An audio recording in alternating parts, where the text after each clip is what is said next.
नमस्कार, आप देख रहे हैं जनतंत्र प्राइम भारत न्यूज। आपके साथ मैं हूं वैशाली वर्मा। आइए बढ़ते हैं आज की खबरों की ओर।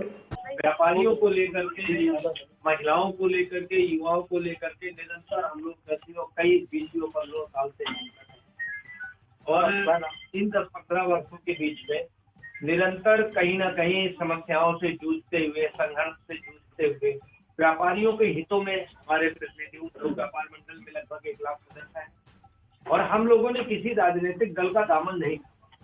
एक तरफ हमारे तरफ हर बार किसी न किसी पार्टी की सत्ता होती है और वो सत्ता किसी न किसी व्यापारी नेता को आकर्षित करके अपने साथ जोड़ने का काम करती है।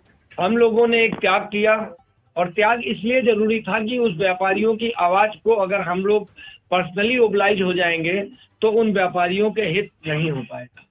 आज निरंतर धीरे धीरे चलते रहे, चाहे कानपुर की रैली की बात करें, व्यापारी अधिकार का शब्द हम लोगों के सामने आया। हम लोग ही इसको लेकर के आए कि अभी आज से 5 साल पहले से रेगुलर हम लोग एक व्यापारी अधिकार यात्रा चलाते रहे, महिलाओं के अधिकारों की यात्रा चलाते रहे और निरंतर हम लोग काम करते रहे। तो उसका उद्देश्य हम लोगों का था कि जिस तरीके से व्यापारी, मध्यम वर्गीय व्यापारी, छोटा व्यापारी, महिला, युवा आज सभी परेशान हैं और इनको लेकर के कहीं ना कहीं जो भी जितने भी राजनीतिक दल हैं वो उदासीन है और अपने सिर्फ चुनाव को लेकर के अपनी उनकी बात की जाती है और हितों को लेकर के कोई कभी आज तक बात नहीं की गई। आपके चैनल के माध्यम से हम कहना चाहते हैं, ये दुर्भाग्य का विषय है कि उत्तर प्रदेश में सारे राजनीतिक दलों ने एक भी व्यापारी को टिकट नहीं दिया, एक भी व्यापारी के नेतृत्व करने वालों को टिकट नहीं दिया, जबकि 30% व्यापारी है। देश का जो खजाना भरता है वो भी व्यापारी ही भरता है और जो चुनाव में जितना चंदा मिल रहा होगा, किसी भी, मैं देख रहा था आज भारतीय जनता पार्टी देश की सबसे बड़ी जो चंदा मिला है वो भारतीय जनता पार्टी को लमसम 4800 करोड़ के आसपास बड़ी पूंजी की हो गई है। दूसरे नंबर पर बहुजन समाज पार्टी है, तीसरे में कांग्रेस है, रीजनल पार्टी में समाजवादी पार्टी बड़े स्तर पर है। ये चंदा आता कहाँ से है? ये चंदा देता कौन है?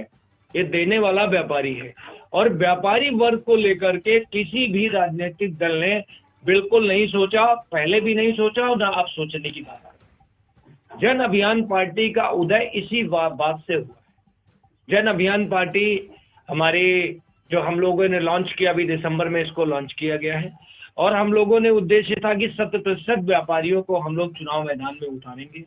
हम लोगों ने प्लान किया था कि लगभग 150 सीटों पर जन अभियान पार्टी विधानसभा प्रत्याशियों को उतारने में कामयाब होगी और ये शुरुआत है। धीरे धीरे अन्य सीटों पर हम आगे बढ़ करके काम करेंगे। दुर्भाग्यवश कह सकते हैं, षड्यंत्र बस कह सकते हैं या किन्हीं कारणों बस चुनाव आयोग ने अभी तक हमको सिंबल जारी नहीं किया है और सिंबल नहीं मिला है। तो सिंबल न मिलने के कारण जन अभियान पार्टी हम लोगों की जो है वो अभी जो जब सिंबल ही नहीं तो हम प्रत्याशी कैसे उतारे। आज इस बात पर कोई कहीं ना कहीं मदद मुझे नहीं मिल पा रही है। आज हम लोगों को कहीं ना कहीं पीछे करने का काम किया गया है और जन अभियान पार्टी को अभी तक आज तक सिंबल चुनाव लड़ने को नहीं मिला है। फिर भी हम लोग हिम्मत नहीं हार रहे हैं। अपने अपने स्तर पर, जनपद स्तर पर कुछ सांकेतिक सीटों पर हम लोग चुनाव लड़ाने जा रहे हैं। पूरे उत्तर प्रदेश में, जैसे आगरा में, लखनऊ में, कानपुर में, बनारस में, कुछ बड़े शहरों में को आगे के लिए काम किया है। महंगाई हमारा सबसे बड़ा मुद्दा है। महंगाई रोको यात्रा के माध्यम से हम लोगों ने जब यात्रा निकाली तो सरकार के द्वारा रोका भी गया और ये महंगाई रोको यात्रा निरंतर चलती रहेगी। हम लोगों का राजनीतिक उद्देश्य नहीं है, राजनीति में विधायक बनना, सांसद बनना, सरकार बनाना उद्देश्य नहीं है।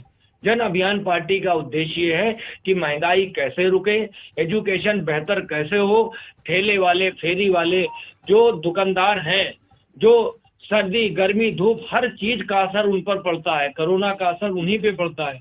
उन सब लोगों की लड़ाई लड़ती रहेगी और आने वाले नगर निगम चुनाव में हम लोग जो इस विधानसभा चुनाव में तो करेंगे ही करेंगे, नगर निगम चुनाव में हम लोग बड़ी मजबूती से पूरे उत्तर प्रदेश के सभी मेयर की सीटों पे, सभी सभासद, चेयरमैनों की सीटों पर उतारने का जन अभियान पार्टी काम करेगी और हम लोगों के हौसलों को किसी भी तरीके से अगर कोई कमजोर करने की कोशिश करता है तो ये मान के चले वो नाकामयाब होगा और जन अभियान पार्टी निरंतर काम करती रहेगी। क्यों?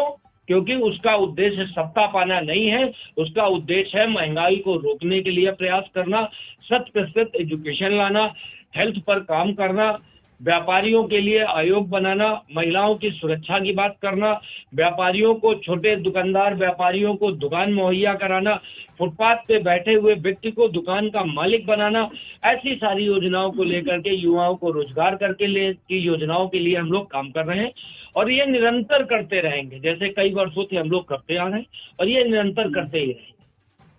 अंदर पूरे उत्तर प्रदेश में समर्थन कर रहा है, 1 लाख व्यापारी हैं और ये टोटल व्यापारी वर्ग जितना है वो भी कर रहा है। साथ में एक सबसे बड़ी बात कि हमारे मैनिफेस्टो में व्यापारियों की बात है। किसी का मैनिफेस्टो देख लीजिए, व्यापारियों की बात नहीं है हमारे क्या। हमने बात किया उस व्यापारी की जिसको तो आज तक पूछा ही नहीं, किसी स्टेज पे बुला करके एक फूल नहीं दिया किसी पार्टी ने, और वो एक बहुत बड़ी संख्या में है। और आपके घर में सब्जी, छोटे मोटे आइटम और गरीबों के लिए, आम बड़े व्यक्ति के घर में भी जो है, जो वस्तुओं को उपलब्धता इजी होती है, इन्हीं ठेले फुटपाथ वाले व्यक्तियों के लिए होती है। तो पहला काम हम लोगों ने किया है कि ठेले वाले, फुटपाथ वाले जो हमारे व्यापारी बंधु हैं, इनको हम लोग निरंतर सारे शहरों के अंदर दुकान बना करके फ्री ऑफ कॉस्ट देने की बात की गई है। व्यापारी आयोग आज तक नहीं बना, 30% व्यापारी है और व्यापारी आयोग आज तक किसी सरकार ने नहीं बनाया। सभी सरकारों ने वादा किया है और वादा खिलाफी की है। हमें किसी सत्ता या विपक्ष से लड़ाई नहीं है, हमारी लड़ाई ये है कि हमें अधिकार कैसे मिलेगा, व्यापारी को न्याय कब मिलेगा। उसके बाद हम लोगों ने बात की है कि व्यापारी को पेंशन मिले। निरंतर हम लोग टैक्स देते हैं और निरंतर देते ही रहते हैं। सेल टैक्स, जीएसटी के माध्यम से हम तो सामान खजानों में जमा कराने का काम करते हैं। तो अगर जब ये काम होता है तो हमें भविष्य में पेंशन दी जाए, ये हमारा अधिकार है। व्यापारियों को सुरक्षा मिले, व्यापारियों को सुरक्षा बीमा मिले, इन सब मुद्दों को लेकर के हम लोगों ने अपने मैनिफेस्टो को रखा है। मंडी शुल्क एक बहुत बड़ा गलत तरीके से लगाया हुआ टैक्स है जो कई राज्यों में नहीं है और उत्तर प्रदेश से मंडी शुल्क लगाया गया है। बहुत प्रयास करने पर इसको कुछ कम सरकार ने किया है, मगर वो होना ही नहीं चाहिए। मंडी शुल्क जो है उसको, चूंकि जब जीएसटी आप ले रहे हैं, जीएसटी में कहा गया था कि माननीय प्रधानमंत्री जी की बात करें या पिछली सरकार में भी बात करें, 1 नेशन 1 टैक्स की बात की। तो जीएसटी जब 1 नेशन 1 टैक्स है हमारा, तो इसको मंडी टैक्स के रूप में क्यों लिया जाता है। तो व्यापारियों पर जब टैक्स की बात कर रहे हैं, किसी भी चीज़ों को टैक्स को दायरे में लाया गया है, तो उसको मंडी शुल्क लेना एक अन्याय है। और हमारी पार्टी जब भी सरकार में होगी, इन चीज़ों का को लागू विरोध करेंगे। कोई भी राजनीतिक दल सरकार में होगी। यह कार्यक्रम भी आयोजित किया गया। ये कहना चाहते हैं कि सरकार, राजनीतिक दल व्यापारियों को सम्मान देना चालू करें, व्यापारियों के अधिकार को देना चालू करें।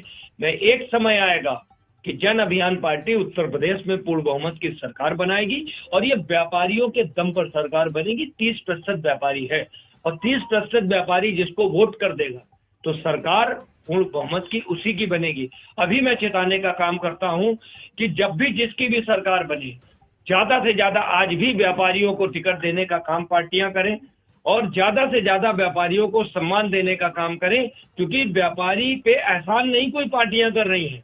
और आपके माध्यम से एक चीज और हम कहना चाहेंगे कि जिस पार्टी को ही वोट करें, जिस जगह पर हम लोग जन अभियान पार्टी में चुनाव लड़ा रहे हैं, बहुत जगहों पे नहीं लड़ा पा रहे हैं क्योंकि सिंबल हमें नहीं मिला है, आपके माध्यम से आह्वान करेंगे कि जहां जहां पर व्यापारियों का सम्मान हो, जिस सीटों पर आपका विधायक आपके वादे पूरा कराने की गारंटी ले और अपनी पार्टी से लड़ करके आपके कानूनों को लागू कराने का वादा करे और मंचों पर खड़े होकर के शपथ ले कि व्यापारियों की सुरक्षा की हम बात करेंगे, उसी को वोट करेंगे।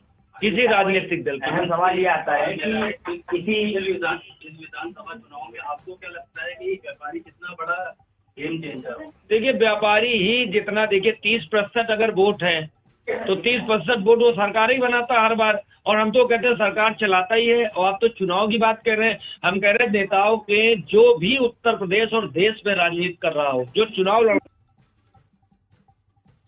है आज की